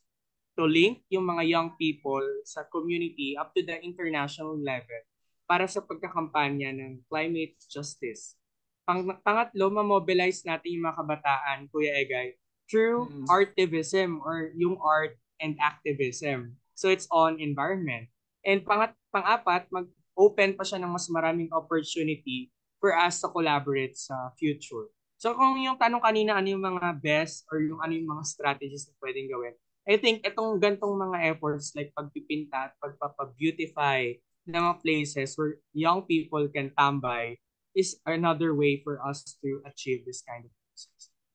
So, ang mangyayari dyan, yung mga partners natin, Kuya Egay, and mga viewers, kung yung mga benches ninyo or tambayan ninyo ay pipinturahan, ay pwede nating i-endorse at maging part siya ng isang international, para siyang mangyayari, ang tema nito, peg nito, parang UNESCO World Heritage Site. Ganyan yung peg namin na parang pagpunta mo ngayon sa partner country mo, halimbawa sa Indonesia at mabisita mo yon, alam mong napuntahan mo yung effort ng ibang kabataan. Parang ganyan. So yung mga partners namin, Kuya, internationally, ito, 11-11-11, Action Verde, ATM Youth Network, from Peru, from PNCJ, and from Indonesia. Tapos sa 17, dadagdag yung iba pang partners from Africa and some parts of Eurasia. Tapos local partners po, ito kasi from ATM Youth Network Initiative. So we have 11 organizations, youth-led and youth-serving organizations and all throughout the Philippines. So ito yung tema, hindi kailangan bonggang-bongga. We have artistic freedom po sa mga kabataan. Effort to to raise awareness. Pwedeng sa mga benches, pwedeng sa mga mural walls. At kung hindi naman kayang at pwedeng pinturahan yung mga upuan or tambayan, pwedeng lagyan siya ng mga crochet kasi uso rin to, Kuya, yung mga kabataang nagpo-crochet. So at least you can have something like this, ini-imagine natin as visuals, na nagsasama-sama yung mga kabataan. Habang sila nagpipintura, merong spoken word poetry, may tumutugtog, kumakanta, at sinashowcase yung talent for everyone. So right now, we have these sites all throughout the Philippines. Etong sa may, Marinduque, may 5 bayan po yan sa Marinduque. Dito kila Shai sa Tampakan at saka sa Coronadal kasama. So we have Palawan, Leyte, Romblon, Mindoro, actually buong Mimaropa kasama. Up to the north sa Nueva Vizcaya, Pangasinan, and some areas in Metro Manila. So baka interested kayo, pwede nyo rin siyang gawin on top ng inyong mga activities kasi sa amin po, we have tree planting activities and cleanup drives for Earth Day. Though hindi siya ganun agad marasolve yung problem natin when it comes to climate justice or climate change, but at least we have efforts to care, para ipakita na merong at tulad natin, may pakialam pa rin patungkol sa isyong pinakahan. So yun, I'm inviting everyone to join our sister places. And thank you sa Walk the Talk for giving us this platform para makapag-promote. Salamat, Kuya. Salamat, Jake. Oo. Ako, ang aking appreciation dyan, no? Nabanggit mo na, no? Yung mga platforms, venues, avenues, ways na kung saan pwede mag-express ang mga kabataan together. Together, di ba? Yung showcase ng solidarity, showcase ng unity. Pagpapakita ng pagkakaisa at pagkasama-sama kahit nagkakaibang lugar, di ba? Kaya siguro mag-announce pa tayo pagkatapos nito sa iba't iba pa natin mga social media platforms para makapag-invite, no? Willing naman tayo solidarity sa campaign at pinapanawagan ng Alyansa Tigil Mina. Ayan. Ngayon naman, tawagin natin si Shane para naman sa ano ba ang ginagawa ng Young Bean para dun sa activities na related sa Earth Day. Shane? Ayun po, hello po ulit kay Egay. Ngayong meron po kaming yearly na ginaganap na mangrove tree planting and pang-apat na taon na po namin siyang ginagawa sa ngayon. At ginaganap po namin siya tuwing April. Tinapat po talaga namin siya tuwing Earth Month. Ang series po ng aming mangrove tree planting ay mayroon po siyang 3 yugto. Nagsimula po siya noong April 6 sa Kamachili Orion. Nakapagtanim po kami ng mga ilan ba? Mga 500 na mangrove tree. Tapos pangalawa po ngayon po, ngayong araw na ito, kaninang umaga po mga bandang alas 6 kaya po medyo may hangover pa tayo sa pagod na pagbubuhat ng mangrove. At syempre po hindi po kasi nawawala sa amin pag ng mangrove planting is yung pamumulot na rin ng basura. Kaya may kasabay din po siyang coastal clean up.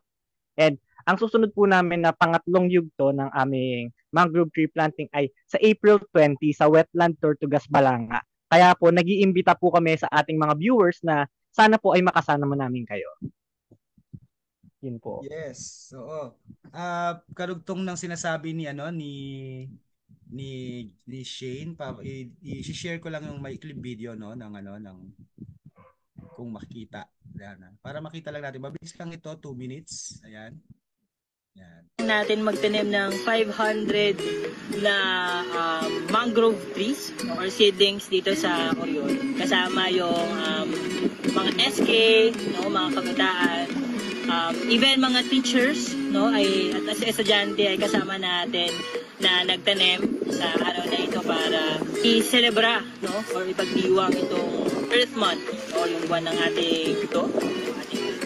Nagpapasalamat kami sa pakipagtulungan no ng mga organizations tulad ng UNICEF Philippines, katuwang ang Positive Youth Development Network at Kabataan Resilient Network. Isa sila sa mga kasamahan natin ng mga organizations na nagtutulak din no ng advocacy natin sa environment.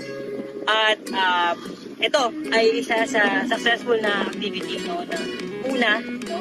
At naniniwala tayo na marami pang susunod. No? Maraming salamat no, sa pagsama nyo sa amin at pakipagtulungan sa ating advocacy. Tayo rin ay nagpapabot ng pasasalamat sa pakipagtulungan ng Municipal Agriculture Office Orion at sa buong sangguniang barangay ng Kamachili Orion. Ang matagumpay na aktibidad na ito ay sa pangunguna ng Young Bean, Kabaro, Pangisda Pilipinas, YND at Nuclear Free Bataan Movement. Ang inyong patuloy na pakiisa sa ating advokasya ay may malaking ambag sa ating hangaring maisulong ang hustisyang pangklima. Samahan nyo kaming muli sa April 13 sa Alangan Limay at April 20 sa Balanga City. See you there! Let's go RC! Let's go RC! Let's go RC! Let's go RC! Happy Earth Month 2024!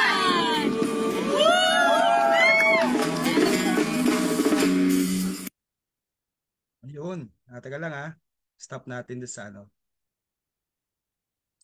Yan, nakita po natin mga ka-woke at katok, no? Yung ating mga partner mula po sa miyembro ng YBIN, Young Bateeños for Environmental Advocacy Network, o sinasabi nga natin, Young BIN, ano?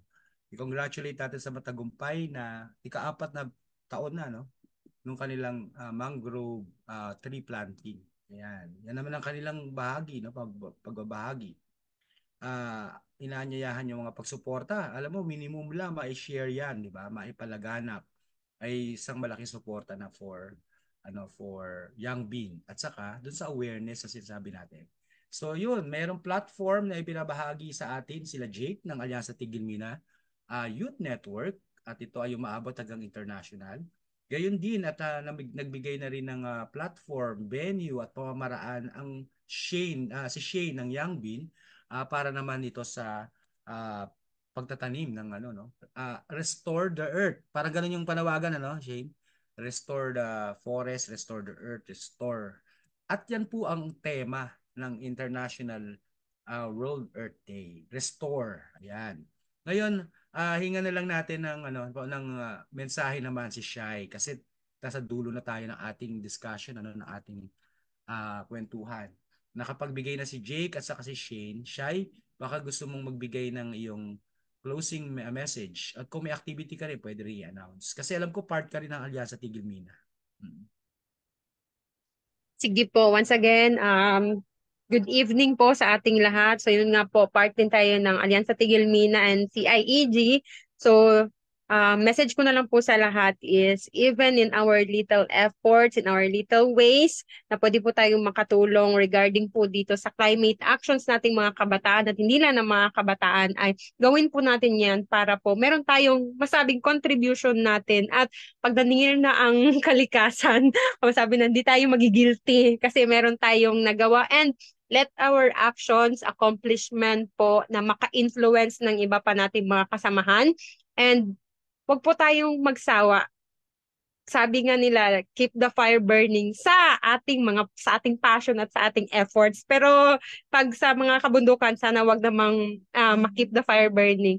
So, yun lamang po. Sa muli po, maraming salamat. Wag po tayo magsasawang mag-share ng ating efforts, ng talents natin, ng treasures natin, ng initiatives natin. Kasi nga tayo mga Gen Z, mga kabataan, mga millennial and other ages, ay ayan, marami po tayong idea at pag pinag-combine po natin yan as marami pa po tayong magagawa as one. So sa muli po, maraming sa lahat ng mga nakinig. Simula nung una hanggang ngayon na nagkakaroon tayo ng mga technical problems and everything. And parang climate change lang po yan. Challenges lang yan sa atin at we will survive. Kahit anong mangyari, we'll survive po. Makasurvive tayo dito through our efforts and yung ating collaboration, initiative natin, and through the help ni God, ni Allah, ni Duwata. Huwag po natin kalimutan ipag-pray yan na makatok yung mga dapat ikatukin. Yan, magising ang mga kaluluwa at inisyatiba nating lahat. Sa muli po, maraming salamat po at magandang gabi po sa ating lahat. Yun, oo. Virtual Club para kila Shai, ang Columbio Multi-Sectoral Ecological Movement. Ayan, tama. Palakpakan natin na si Mem. Mula po sila sa bahagi ng Mindanao sa pagbabahagi ng kanilang mga impormasyon na sa pag-share sa ating talakayan. Gayun din si Shane, syempre, ang ating partner din mula naman po sa Bataan, ang Young Bataeño Environmental Advocacy Network. Young Bean, nakaganon sila yan. Ano nila yan? Trademark nila. At congratulations po doon sa inyong tree planting, mangrove tree planting. Ayan, palapakan po natin. At magkakaroon pa sila ng series of activities. I-announce na lang natin yung iba pa. Magkakaroon pa ng youth camp at iba pang mga activities, no? At syempre, yung panawagan ng ating kapatid na si Jake mula sa Alyansa Tigilmina, virtual club po sa kanya. Ayan, yung tinatawag niyang sister, anong tawag mo doon? Sister places. Sister places, ayan, oo. Sa ating pang mga common na pagtawag, tambayan, ano? At ito po ay panawagan hindi lamang sa mga miyembro at network ng Alyansa Tigilmina. Ito po ay magaganap worldwide. Ayan. Ngayon, serye po ito at mukhang April 22 ang pinaka ang tawag natin doon, culmination. Yan. So kung gusto po natin makilahok, pwede rin po kumontak sa amin at i-link up namin kayo sa grupo ng ating mga kapartners dito para makasama. At syempre ang ating mga kapatid sa Youth for Rights, hindi ko na iisa-isahin. At ang mga nanood po, maraming salamat kila Robic. Ayan, nanonood sila Romel. Si Robic ng FDC, si Romel ng Para, si Brother Louie Crismo. Nanonood din po mula po naman sa Find. Si Irish, ayan, yan, nandiyan sa TFD. At nagpapasalamat din uli si Bobby, yung ating kapatid na si Bobby Rojas Bello. Sabi niya, thank you po sa inyong lahat. Very informative talk. A wake-up call for everyone. There's still hope. Yes. Ayan. At saka si Brother Jerry Joniga, nanonood po. Ayan. Anyways, marami pa po tayong mga serye na parating. May 2 episode pa po na allotted for climate justice and human rights. At mukhang next episode, Jake, pag-uusapan pa namin maigi at ng mga kapatid natin dito. Ano pa yung mga karagdagan? Pero pasilip, tungkol po ito sa Palawan. Ayan. So pag-uusapan po at ipopromote natin, ano po ba yung tungkol sa Palawan at pag-uusapan natin by next episode 8. Episode 8 na po siya. So maraming salamat. 6 o'clock na, may mga gagawin pa ang ating mga kapatid at medyo gabi na rin nga. Virtual club sa ating lahat. Ngayon, bago ko isara yung live, pwede ko nang kayong pakawalan kung kayo ay talagang aalis na. Usap na lang tayo mamaya para kasi papalabas na lang ako ng video at saka yung closing video. Para tapos paglilinaw lang po ulit na bago ko i-play yung video. Pasensya na po at tayo po ay naka-live ngayon sa personal account ko. Sana i-share na lang po natin ito sa page ng TFD. Nagkaroon lang po ng technical problem. Nawalan ako ng access, so kailangan po nating ayusin yon. So yan, maraming salamat again sa panonood ng #Walk the Talk 2024 episode 7. Ang hot mo naman, yan po ang ating episode. Thank you. Maraming salamat. Panoorin po natin yung video. Yes, thank you, Jake. Thank you, Shai. Thank you, Shane. Yeah, wag magsasawa. Thank you.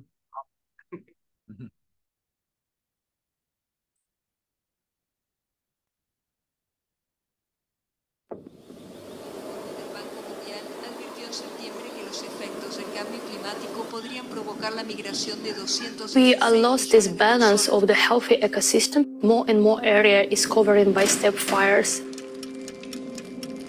Satu abrasi yang luar biasa hingga desa-desa itu banyak yang tenggelam. De plus en plus les conflits augmentent. Unless we understand that, this will be getting worse and worse. But that doesn't tell the whole story. You can see this as the front line against climate change.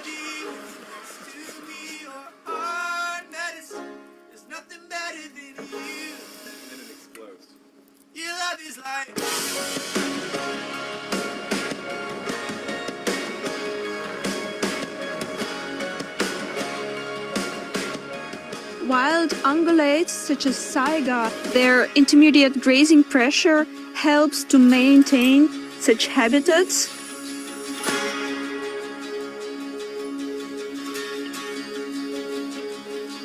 Restaurar a floresta não é fácil. Le pusimos lo que es granza de arroz, tierra, carbón. 挨了里，kula，吃了以后排出的粪便，他感觉到瞪着眼睛的啊。O movimento da restauração não é só restaurar florestas, restaurar paisagens, restaurar vida. It's the same needs, the same approach. So we need to act together. Este es mi hogar. No hemos perdido la esperanza.